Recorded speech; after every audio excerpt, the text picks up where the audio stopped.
జమ్మూ కాశ్మీర్ అందమైన ప్రకృతి, ఎత్తైన హిమాలయాలు, లోతైన లోయలు, వేగంగా ప్రవహించే జీవనదులు, ఎగసిపడే జలపాతాలు, ఆకాశమును అంటే వృక్షాలు, మొత్తం మీద భూలోక స్వర్గం ఈ జమ్మూ కాశ్మీర్. అలాంటి జమ్మూ కాశ్మీర్లోని ఒక విషాదమైన గాథ కూడా ఉంది. ఈ మధ్య కాలంలో పిఓకేలోని ఒక సంఘటన దుమారం రేపుతుంది. పిఓకే సంఘటన గురించి తెలుసుకునే ముందు పిఓకే కోసం తెలుసుకుందాం. పిఓకే అంటే పాకిస్తాన్ ఆక్రమిత కాశ్మీర్. ఈ పిఓకే కూడా భారతదేశంలో ఉన్న జమ్మూ కాశ్మీర్ యొక్క భూభాగమే. ఈ జమ్మూ కాశ్మీర్ యొక్క భూభాగమును పాకిస్తాన్ ఎలా ఆక్రమించింది, ఏ విధంగా భారతదేశం జమ్మూ కాశ్మీర్లో సగభాగమును కోల్పోవలసి వచ్చిందో తెలుసుకుందాం. పాకిస్తాన్ ఎలా ఆక్రమించిందో తెలియాలంటే ఇద్దరు అన్నదమ్ముల మధ్య భూములు పంచుకునే విషయంలో జరిగిన గొడవల గురించి తెలుసుకోవాలి. ఇద్దరు అన్నదమ్ముల మధ్య గొడవ ఏమిటి అంటారా? అదేనండి, ఇద్దరు అన్నదమ్ములంటే భారతదేశము అలాగే పాకిస్తాను. ఇప్పుడు ఉన్న భారతదేశము పాకిస్తాను ఒకప్పుడు ఒకే దేశంగా ఉండేవి. ఈ అఖండ భారతదేశమును గుప్తులు, మౌర్యులు, ఢిల్లీ సుల్తాన్లు ఇలా అనేక మంది పరిపాలించిన తరువాత ఈ భారతదేశమును బ్రిటిష్ వారు పరిపాలించారు. భారతదేశమును బ్రిటిష్ వారు సుమారుగా 200 సంవత్సరాలకు పైగా పరిపాలించి బ్రిటిష్ వారి సొంత లాభం కోసం భారతదేశము వదిలిపోదాం అనుకున్నారు. అదేంటి బ్రిటిష్ వారి సొంత లాభం ఏమిటి అంటారా?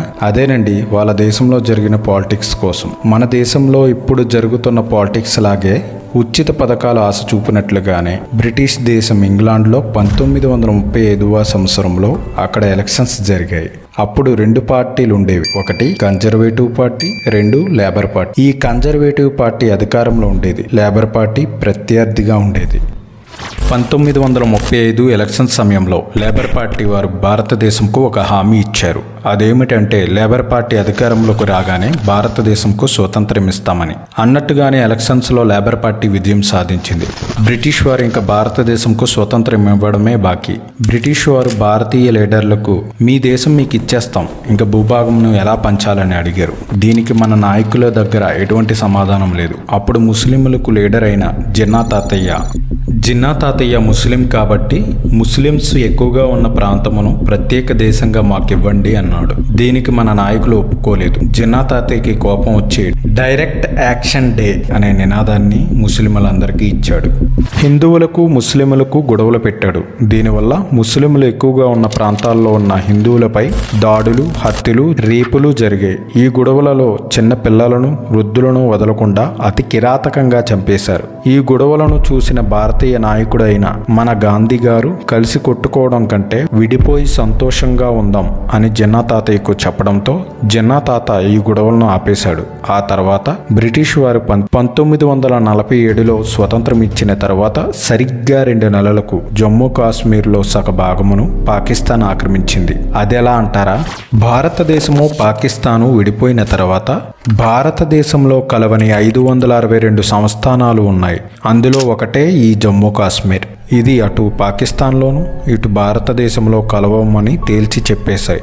భారతదేశం యొక్క అప్పటి ఉప ప్రధాని అలాగే హోంమంత్రి అయిన సర్దార్ వల్లభాయ్ పటేల్ జమ్మూ కాశ్మీర్ను భారత్లో కలపమని అడిగాడు. కానీ దానికి జమ్మూ కాశ్మీర్ రాజు ఒప్పుకోలేదు. జమ్మూ కాశ్మీర్ సంస్థానంగా ఎలా మారిందంటే జమ్మూ కాశ్మీర్ను బ్రిటిష్ ప్రభుత్వం పరిపాలించేది. బ్రిటిష్ వారికి డబ్బు అవసరం వచ్చి జమ్మూ కాశ్మీర్ను వేలం వేశారు. ఈ వేలంలో 50 లక్షల రూపాయలకు గులాబ్ సింగ్ కొనుక్కున్నాడు. ఈ గులాబ్ సింగ్ తర్వాత ఈ జమ్మూ కాశ్మీర్ను తన కొడుకు అయిన హరి సింగ్ పరిపాలించాడు. ఈ హరి సింగ్ను సర్దార్ వల్లభాయ్ పటేల్ జమ్మూ కాశ్మీర్ను భారత్లో కలపమని ఎన్నిసార్లు అడిగినా భారత్లో కలపడంకు ఒప్పుకోలేదు. ఇదే సమయంలో జమ్మూ కాశ్మీర్లో ఉన్న ముస్లింలందరూ పాక్లో కలపమని ధర్నాలు చేశారు. ఈ ధర్నాలను చేయించింది షేక్ అబ్దుల్లా. దీనిని అదునుగా తీసుకుని పాకిస్తాన్ ఏం చేసిందంటే జమ్మూ కాశ్మీర్ను ఆక్రమించుకుంటూ వచ్చేసింది. ఈ సమయంలో హరి సింగ్ ఏమీ తోచక ఢిల్లీ వెళ్ళి జవహర్లాల్ నెహ్రూను కలిసి మా రాజ్యమును మీ దేశంలో కలుపుతాను, మీ సైన్యమును అర్జెంటుగా పంపించి జమ్మూ కాశ్మీర్ ప్రజలను కాపాడమని చెప్పడంతో వెంటనే అక్కడకు చేరుకున్న భారత సైన్యం ఆ పాకిస్తాన్ సైన్యమును ఆపేసింది. ఇంకేముంది, అప్పటికే పాకిస్తాన్ సైన్యం జమ్మూ కాశ్మీర్లోని సగభాగం ఆక్రమించింది. జమ్మూ కాశ్మీర్ యొక్క భూభాగం యొక్క డాక్యుమెంట్స్తో సహా భారతదేశంకు రాజా హరి సింగ్ రాసి ఇచ్చాడు. రాజా హరి సింగ్ రాసి ఇచ్చిన ప్రకారం ఈ మ్యాప్లో ఉన్న భూభాగం అంతా భారతదేశందే అని చెప్పడం జరిగింది. ఇప్పుడు మ్యాప్లో చూపిస్తున్న భూభాగం అంతా పీఓకే అంటారు. జమ్మూ కాశ్మీర్లో ఉన్న ఈ భూభాగం పేరు పీఓకే. ఈ భూభాగం అంతా మన భారతదేశం మ్యాప్లో చూపిస్తున్నప్పటికీ దీని పరిపాలన అంతా పాకిస్తాన్దే. ఇదే భూభాగం పాకిస్తాన్ తన మ్యాప్లో తమ భూభాగం అన్నట్లు చూపిస్తుంది. ఈ పీఓకే లేని ప్రజలకు పాకిస్తాన్లో ప్రజలకు ఉన్నట్లుగా హక్కులు లేవు. స్వేచ్ఛగా బ్రతికే సౌలభ్యం పీఓకే ప్రజలకు లేదు. ఇదంతా పక్కన పెడితే ఇన్ని సంవత్సరాల తర్వాత మరలా ఎందుకు పీఓకే ప్రస్థానం బయటకు వచ్చింది? ప్రధాని నరేంద్ర మోడీ జమ్మూ కాశ్మీర్లో ఆర్టికల్ 370ను అలాగే 35A రద్దు చేసిన తర్వాత పాకిస్తాన్కు భారత్ మధ్య పూర్తిగా సంబంధాలు ఆగిపోయాయి. ఎలా చెప్తున్నానంటే ఒకసారి ఈ వీడియో చూడండి. पहले जब कभी पीएम विजिट होते कुछ होते थे there would be a shutdown, हड़ताल, internet not working. Today did you see that? Yes, ma'am. When any dignitary from India comes here, everything remains closed. Today, our Honorable Prime Minister visited Kashmir. Everything was open. Everybody has seen, not only me. Bakshi Stadium was jam-packed. తిరిగి పీఓకేను భారతదేశంలో కలుపుకోవడానికి భారతదేశం ప్రయత్నాలు చేస్తుంది. పాకిస్తాన్ భారతదేశం మధ్య సంబంధాలు పూర్తిగా రద్దయిన తర్వాత భారతదేశం పాకిస్తాన్కు గోధుమను సరఫరా చేయడం ఆపేసింది. సుమారుగా 40 లక్షల మంది ప్రజలున్న పీఓకేలో గోధుమ పిండి సరఫరా చేయడంలో పాకిస్తాన్ ప్రభుత్వం విఫలమైంది. పీఓకే ప్రజలకు విపరీతంగా పెట్రోలు, గోధుమ పిండి, పన్నులు పెంచేసింది పాకిస్తాన్ ప్రభుత్వం. పాకిస్తాన్ ఆర్థిక వ్యవస్థ దెబ్బతింది. పీఓకే ప్రజల నుండి అనుమతి తీసుకుని 1967లో జీలం నది మీద మంగళా అనే డ్యామును కట్టి 1400 మెగావాట్ల విద్యుత్తును తయారు చేసి దానిలోని 300 మెగావాట్ల విద్యుత్తును పీఓకే ప్రజలకు ఇస్తామని పాక్ ప్రభుత్వం నమ్మించి విద్యుత్తును ఎక్కువ ధరలకు పీఓకే ప్రజలకు అమ్ముతుంది. పీఓకేలో ఉన్న అడవులను పాకిస్తాన్ ప్రభుత్వం నరికేస్తుంది. నీలం లోయలో త్రవ్వకాలు జరిపి ఖనిజాలను, వజ్రాలను విదేశీ మార్కెట్లలో అమ్ముతుంది. పాకిస్తాన్ ప్రభుత్వం పీఓకేలో ఉగ్రవాద కార్యకలాపాలు ప్రోత్సహిస్తుంది. పాకిస్తాన్ రూపాయి విలువ తీవ్రంగా పడిపోయింది. ఉదాహరణగా మనం చెప్పుకుంటే భారతదేశం యొక్క 1 రూపాయి పాకిస్తాన్లో 30 పైసలకు సమానము. ఇవి అన్ని గమనించిన పీఓకే ప్రజలు ధర్నాలు చేశారు. ధర్నా చేసిన పీఓకే ప్రజలపై పాక్ పోలీసులు దాడి చేయడం కారణంగా ఒక వ్యక్తి అలాగే 3 పోలీసులు మరణించారు. దీనితో పీఓకే ప్రజలు తీవ్రంగా ఉద్యమం చేపట్టారు. ఈ వీడియోను ఒకసారి చూడండి. Situation is getting worse by the day. India must act. India has to act.